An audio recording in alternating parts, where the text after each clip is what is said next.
Hey, what up, everybody? Welcome to Beyond Laughter. I'm your host, Betty Vegas, and to the left of me, your other host is Terrance G, man. Terrance Gawith, man. And today's guests, man, they do the damn thing down at the back line. One of them went viral on TikTok. I seen it. I ain't gonna lie. I seen it a couple times before I actually hearted it. I was hating a little bit. I'm just like, yeah, I did. I ain't gonna lie. I was like, how many this is that? I want those views. Give it up for Once Upon a Rhyme, man. Yeah. Rodney and Dylan, man. How y'all doing, man? How y'all doing? How y'all feeling? How y'all Good. One, welcome back because you both have been here Yes. individually before. So now as the dynamic duo, man, this is cool because we get to delve into you guys, man. Yeah, you ain't wearing a costume this time. Yes. This time I you was in a crab viral, outfit. so you know what I mean? I had hair last time I was here. I cut it off. I was a crab. You were crab. I was Yeah, a crab. Yeah. Crab. Yeah. It was like big crab pajamas. Yeah. Yes. But before we continue, man, we got the food from Big Mama's Kitchen, man. It's nice, man. It's been sponsored on, or actually shown on the Food Network and a couple other TV networks, man. I did not know that. But we got the mac and cheese, look like with real noodles, and it actually looks pretty good. Some cornbread. We got chicken. And we got catfish and we got fries, man. And we've been trying to make that work for like over a year now. Yeah. But they're closed most nights when we film, so I'm really Yeah, excited. so we're excited. We'll let y'all. Without further ado, I'm gonna just Universes kind of came together on this. We're gonna let y'all dive in, do your thing, whatever y'all wanna eat, man. How it tastes, how is it? It's good. How the catfish. rest in peace to Rodney's gallbladder that's preventing him from eating spicy food. Fries I can no longer possess. It's unfortunate. Oh man, it's looking good. But one of us got to talk, so I'm gonna talk. I'll let y'all do the damn thing, man. How's the summer been so far? It was your birthday, actually. Happy belated birthday. I said it on Facebook. Belated? It ain't official unless it's in your face or a text message, man. So happy belated birthday, man. I gotta say belated that, man. Thank you, man. I definitely gotta say that, man. How old you turn? What was it, 40? 32. 32. Okay, my bad. You messed up a lot. Yeah, you did. Jeez, Wasn't man. too much, my bad. You know, that's my bad. No, all jokes aside though, man, it feels good. The summertime's been great. Shows have been awesome. I mean, as they should be. You know, the summertime means more people are out. You know, CWS is picking up more foot traffic. I think it's really cool at the backline that you guys have like the TV showing the live broadcast in the windows. You can catch a lot of passerbys and. It definitely is a game changer on It the day, is. because even when you're outside, you can see what's going on, how people are reacting to it. So, you know, I don't smoke, but other comics do. They'll be out there burning a cigarette, and it kind of keeps you tuned in. So I like that. Yeah. See the show's back on or something if it's a break. Yeah, 100%. You Yeah. know, Right back in there. Absolutely, man. Yeah, we just got back from Denver. We did. Yeah. Okay. I was say you guys have been moving around a lot. So, like, how is it sitting down for a moment? You guys good? Are you kind of itching to get back out? Like, I'm gonna catch my breath. Yeah, no, seriously, man. Denver was awesome. Dylan, I mean, you kind of led the ship on that. I mean, he knew all the people, like long before Robin and I got there. We did a Getting Rowdy show, which is like a hip hop, improv comedy show full of multiple games, not just kind of the one or two games that we typically do. And it was awesome being able to collab. We met up with some folks from Denver and like kind of met up that day to learn how to play them and work together, and it went really well. That was a fun show. I was saying, so it was like the improv, so it's kind of the like rapping stuff that y'all do too, but then also improv on top Mostly of that. just freestyle games. Okay, cool, yeah. That's what's up, man. A little bit like Wild and Out style. Okay, yeah. So a little bit of everything, and it just really forces everybody out of their comfort zone. It's like it's almost like the comedy rap Avengers. You know, it's funny. There's even some of us that are in the show that I don't even think do rap, but they like might sing or they might do like traditional stand up. But it's like we're just pulling all the best attributes out, and the crowd really loved it, man. Like they were into it. They were rapping along with the opening, Dylan, he comes out, we getting rowdy, who's up next? And they were in it, Yeah. I seen that video. Yeah. You swiped me. Another one I just seen in Heart real quick. I waited a little This bit. is crazy. No, I know harder than He's been upfront about his. He's been upfront about his, though. I'll be like, I'll watch tonight. I'll be like, I thought I was Most on the people wake up and start their day with a nice morning roast, grab some coffee. Long time Betty pours a cup of haterade and is like, "F your video." list. They gonna skip my name on the open mic tonight, man. You ain't on the list tonight. What? You ain't even in the hat. You like, Yeah, we're bumping you. Oh, so sorry, man. I didn't notice you stepped in tonight. So how y'all started, man? How long y'all been doing this together, man? How y'all start? Yeah, because I feel like when we did our last interview, maybe I was wrong, but like it was still kind of new when you came through. So Yeah. we were going on 8 months now, quite some time. Yeah, I think officially as Once Upon a Rhyme, it's been maybe a year at this point. Probably. Because we did a couple of performances at the Tavern in downtown Old Market area, And that was cool, just pulling up to open mic, just seeing, how everything is going to shake out, and everything went really well. I'm one of those types of people, and I know Dylan can kind of attest to this too. Like, I really like that thing about me. I want to be better. And, working with somebody like Dylan has been awesome because you've been in the comedy space forever, and it's just like, hey, this is how we create bigger expressions when we rap. This is how we, bring it down, sell more intimate moments on the mic, and, just being able to learn up underneath this guy's been great. Also, there's not enough people in Omaha who are self-motivated enough to just like remind me to like, hey, we're doing something. Let's keep doing this. Let's keep doing this. And it's so great that Rodney's always like, he's almost the one that's pushing me. He's like, come on, man, we got to get this done.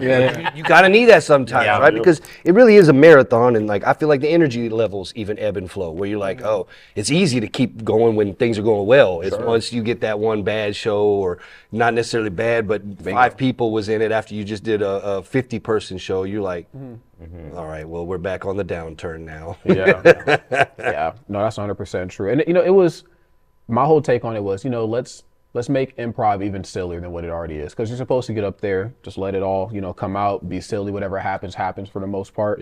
And, I think I mentioned this the last time I was here. I was living in Jersey for a couple years. And I had actually met you before I had left the first time. Because I used to actually host karaoke. I know we're going to talk a little bit about that. I used to host karaoke at the Down Under Lounge. So, of course, big shout out to Spencer and the whole team down there. But, I went to Jersey.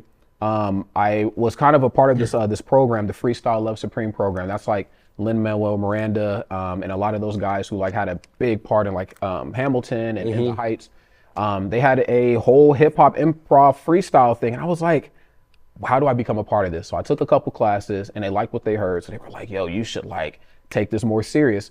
And so, we did some things. We got together, did some online shows, had a really, really great time. I had a Broadway audition. My one and only Broadway audition ever came from hip hop improv and not singing Little Shops of Horrors. So this was weird. But I was like, this is cool. I met the director, and then, we did what we did. And then I decided to come back home. And my first thought was, man, if it doesn't exist back at home, we got to create it.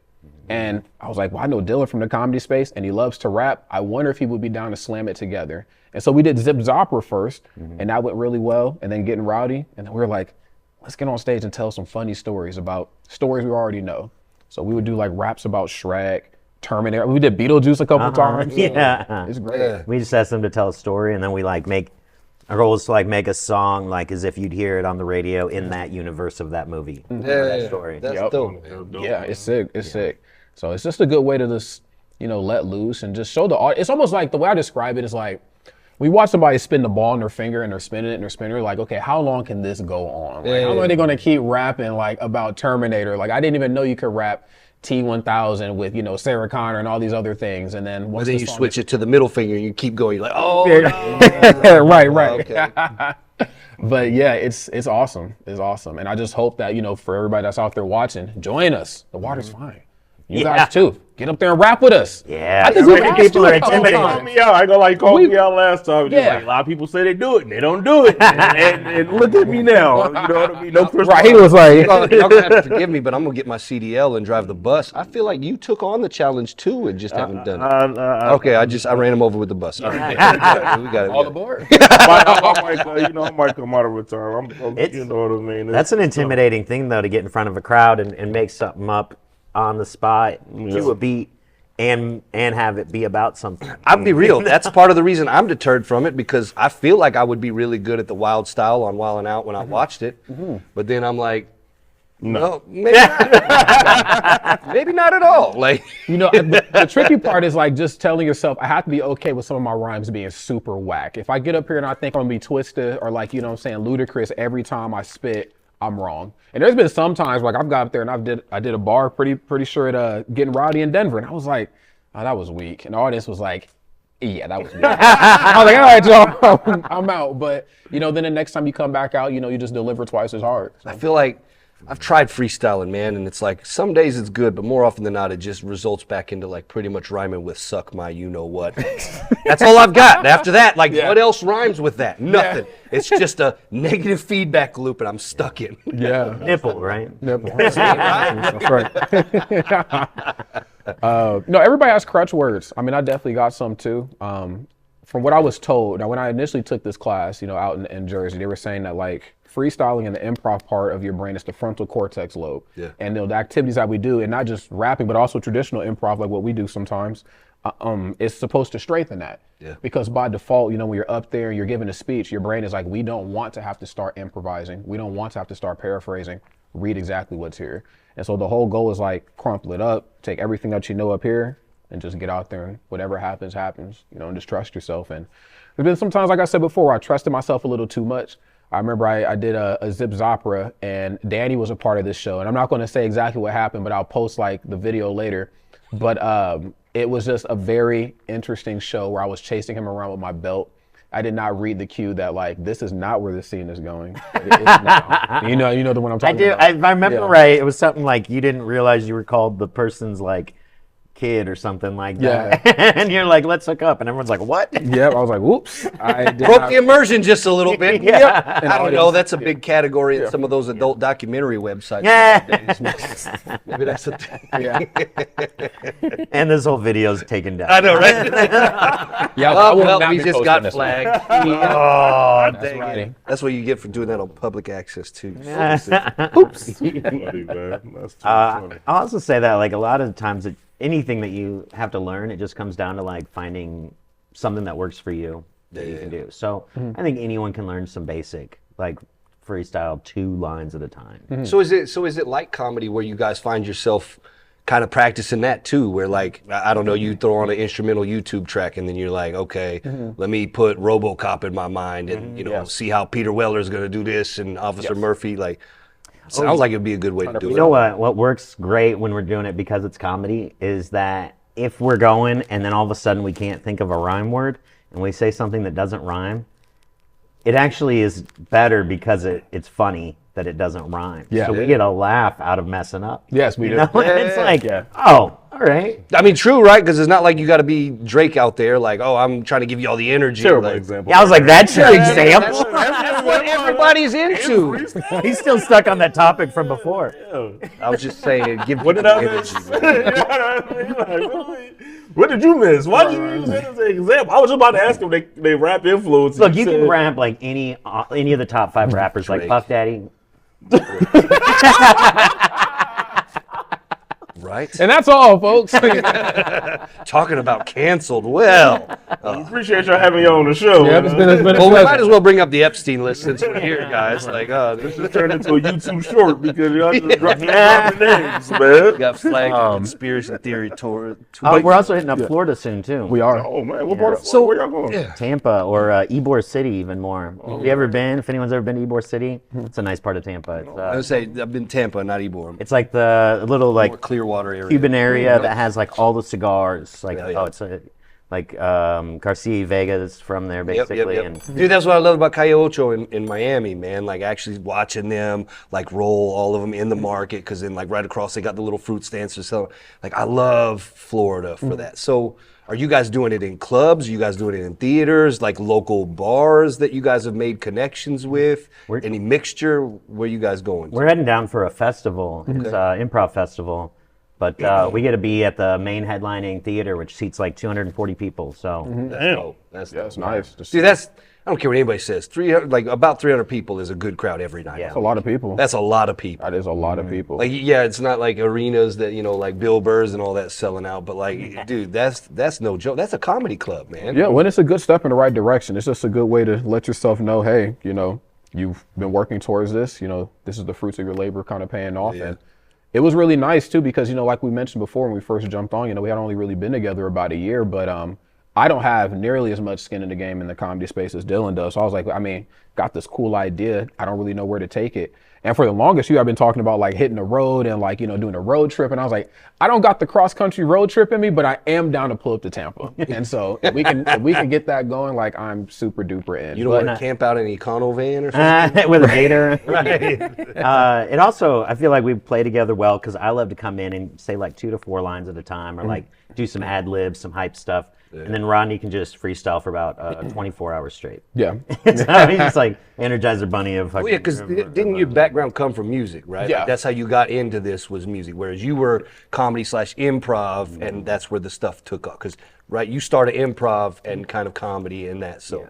Yeah. So do you guys think that actually makes it work, right? Because you got two different sides of two different artistic coins. How does that work well for you guys? Yeah, I mean, I think it works well 100%. I think, all of us obviously on the show and really anybody in the surrounding vicinity, I mean, everybody loves hip hop to some varying degree, whether you like, I like Big Butts and I Cannot Lie or Vanilla Ice, or you like, some of the more modern stuff, everybody kind of meets in the middle somewhere. And, I think I was a funny kid, but I really, really liked music. I never really delved into the funny. And then again, I met Dylan at the Down Under, and you were like, yeah, man, you should pull up, figure this thing out. And so I kind of got it reignited. Cause like I was saying, I came back from Jersey and I was like, okay, I had a really, really good time out here. I didn't really quite get what I was looking for, but I'm back at home. And so like to kick it with Dylan, somebody else who comes from our rap space, and like, yo, you want to just like combine forces and just defeat the powers that be with our raps and rhymes? I'm like, hell yeah, let's do it. So it's been a great time just kind of meeting somebody in the middle creatively like that. Yeah. That was dope, man. So who is your rap influences that just freestyle, or Run the you know what I jewels. mean, or just that's not from Canada, Man. Run the jewels. Well, you can be from Canada. I mean, go ahead. I mean, either one, man. I mean, if you talk about freestyling, a lot of my feed's filled with Harry Mack on freestyling. If you've seen his stuff, he just always walks up to the group. He's a machine.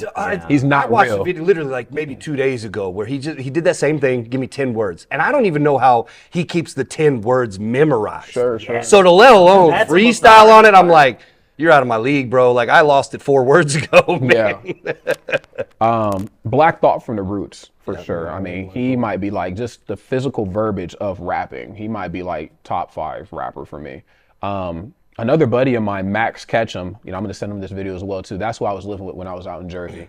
Very, world-renowned esports commentator and organizer, but he loved rap music. And him and I probably sync up on music just like how you and I do. And we would drive across the country and he would say, hey, give me a word, let's rap to it.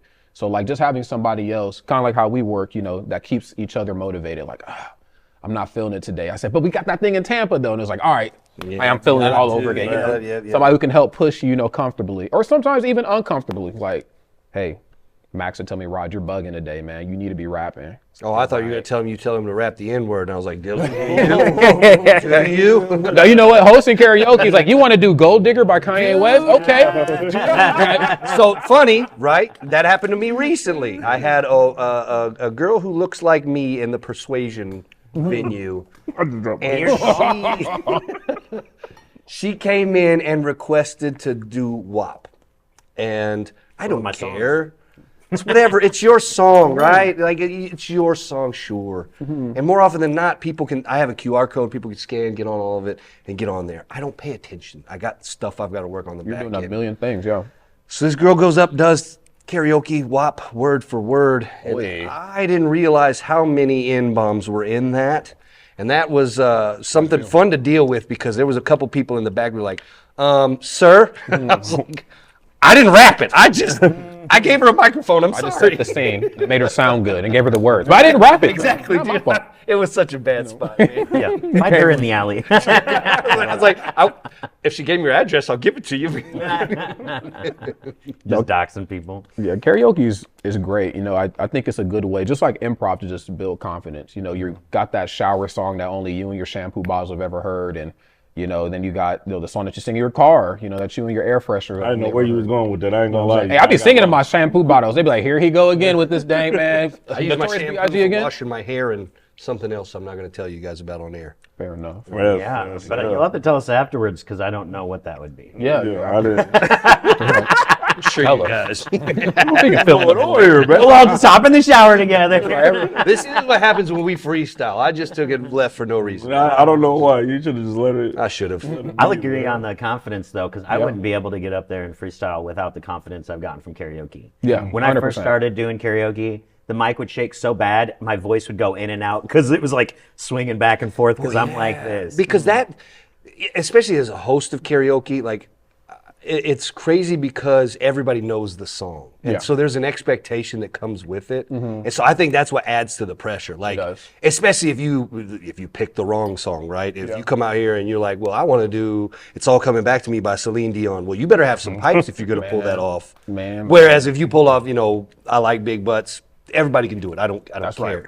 They're expecting you to be bad. Right, like nobody wants you to be good, but if you even pick something halfway melodic, there's an expectation that comes with it. There is. And there's like You Lift Me Up or You Raise Me Up rather. There's God, what's the Whitney Houston song? I want to dance with it. No, not it's a ballad. The one from Bodyguard. Not I Will Always Love You. but it's that one and it's So you got- Don't Let Me Close. yeah, I don't want to hurt anymore. That one. Stay in my arms. That one. One of the days I went to your karaoke thing, a young lady sang that, and I was like, okay, here we go. Whitney Houston, you got this. And she actually killed it, Yeah. Both songs, both parts of the song, the key change and everything. I was like, Yep, I remember that because it was one of those nights where it's like, if you're gonna do it, gotta do it right. you got to do it because there's just some that you can't pull up. Like if you come up and do Erykah Badu on and on, it's not melodic. There's not a lot of singing. Anybody can really do it. Don't come up here trying to hit me with How Will I Know? No, Nonsense like that. don't do that. So how do you guys do karaoke as like a training thing? Do y'all hit that up just to kind of, hey, we're gonna get some XP behind the mic tonight, a little bit of stage Probably presence? you more than me, I for sure. definitely do. Yeah. I mean, it's almost like an addiction, but also I consider it training. Yeah. I feel like too, you could use that as an opportunity to see how you could change the song your own way. Have you ever done that? A little bit. Like you were saying, people expect certain things. So if you go up there and start doing stuff different, people will start singing it the original way, and it'll throw you off. Especially if they're not feeling whatever you got. And then you're like, well, I guess I'll just give up and start doing what you guys are doing. Yeah. Have you ever had a heckler while karaokeing? Yeah, have you? I never asked you this. Has anybody ever heckled you? like for real, it just popped in my head. It's like, You just missed a word. Like reverse heckle. This sounds too good, man. Come on, dude. What's up? I did have the last time I was in Florida, the last time I went to this festival, I went and did karaoke, and it's Florida. Yeah. And there was a group of white people right up front that are like, just say it! Just say it! And I was like, I can do it! you was over here doing like Get Low or something. Like, yeah, buddy. They was trying to get you jumped. Florida. That's what they was trying to do. That is You wild. can get away with it to see if they can get away with it. It's just Well, a guy at karaoke said, "Oh, wow, hey, buddy, what the? Oh, we had a pass today. Calm down, he pal. said it on the microphone. Come on, man. It's just the song, don't you know? Yeah, Why? no. Yeah, you oughta. Just saying. Well, that's funny. No, I That is tried too to- funny. I tried to do Ice Ice Baby by Vanilla Ice to the beat of Under Pressure. Yeah. Or the original track of Under Pressure. Oh. And everyone just started singing Under Pressure. And I was like, fair, but also Yeah. I was A lot really more trying to have guitar. some fun with this and proving the fact that it's the same. Yeah. That is funny. See, that's why I like the DJing aspect, is when I can just kick acapella over instrumentals, man. Boom, the whole thing on you. Yeah. Love it. That's too funny. Yeah, 'cause I still remember that interview when Vanilla Ice was like, "No, mine's is different. No, listen to this." That's Mine's great. That's Like, dude, this is one of the most famous riffs ever. I was like, dude, this like, and Queen is bro, my it's the favorite same band. thing, Yeah. man. That was so funny, man. That's what kills me about it, man. So you guys do the singing and rapping. Is there any comedy outside of improv that comes with the group? Is that something that you guys are doing or thinking about exploring? I think so. You mean just like outside of the music space? Yeah, absolutely. Yeah, definitely. Since I've known Dylan has been like trying to push me to get into more traditional improv. And I'll be honest, I very much lean into music almost as and I hate to use this word, but almost as a crutch. Yeah, because like I feel like I am a naturally funny person and on stage too. Like I like to have a good time, but my brain switches. Like when I hear music, I'm like, it's music mode. It's the music and the group. But traditional improv, I've done it like once every 2 blue moons, and it goes well. Yeah. There's a lot of really great people that I'm a fan of in the space. I was telling you, like Sam and Danny, really big fans of them. Todd is awesome. Carl, like he's amazing. So coming soon to a stage near you. But until then, I'm still. I would ask you to say which Todd, but you'd say Todd Graves, and I'd say which Todd Graves are you talking Toddy Locks. Toddy Right. Locks. Shout out So to you gotta Toddy Locks, specify man. here, Right, man. my bad. The baddest Crocs in all the land. Toddy Locks, man. He's the man. I don't know if I can plug it, but even Monday we're doing auditions for free spots for the workshop or for the next improv class. So if you're like, hey, I'm pretty talented and I ain't got money, show up to the auditions on Monday. Dude, that's a steal, man. Because it's like a 6 or 8 week course. 8 weeks. Is about what I'm tracking. Okay, yeah. See, I've always been interested in improv. I'm busy, so that's a number one prohibitor too. But also, I don't know. I just that on the fly funny. I don't know if I pay enough attention half the time. It's tough, yeah. Because my mind just wanders. Try not to, you're in the middle of a conversation, but this stuff goes on. Well, you're also like listening to your partner. You're also thinking of the next thing that you want to like do, and then like where the scene's going. So sometimes you are juggling a lot mentally. It happens. Yeah. Do you ever feel like that stops you from being creative? Right. Like if you like in comedy, right? I feel like I forecast the punchline more often than not because I've been around it, I've seen it, I study it a lot. Sure. And so, do you forecast like the way a scene is going in improv to start to preempt a response? Is that something that you have to like taper? Does that make sense? No, 100%. Especially with music. We know we kind of talked about it when we first jumped on, but like just everything that rhymes with suck my. So when you're rapping, like the crutch words do start to come up to the front more than the other words. So you're like, Rod, it's okay to black out and rap and whatever comes out, but there's some words they can't come out, and so I do find myself having to check myself out on stage, but it's good. I need that though, because it's okay to have good fun at the back line, but we can't get crazy, I tried to teach some high schoolers like this little rhyme game once, and I had to stop myself right as I was about to say the word, and I'd be like, I can't say that in front of kids. Can't say that. You can't say that on TV. That's such a challenge, man. Yeah. It is. But no, it's in all actuality, improv is just awesome, and I think it's helped me out a lot. Just building confidence. I mean, I've always felt like I've been a naturally confident person. Just improv, that ability just to laugh at yourself 100% on stage. I messed up, and I'm okay, and I'm still here. I'm on stage. Oh, my pants fell, or oh, my earring fell, or oh, dropped the mic. Audience is laughing. Who cares at the end of the day? Also, if you're not planning on like, I don't really want to go to a theater and pretend to be weird characters every week, you don't have to do improv for that purpose. Like the basic improv lesson is like the basics of comedy. Listening to what's out there, what's been presented, what the crowd likes, making patterns, making connections. Like a lot of that stuff is just stuff that you need for your stand-up anyway. So, well.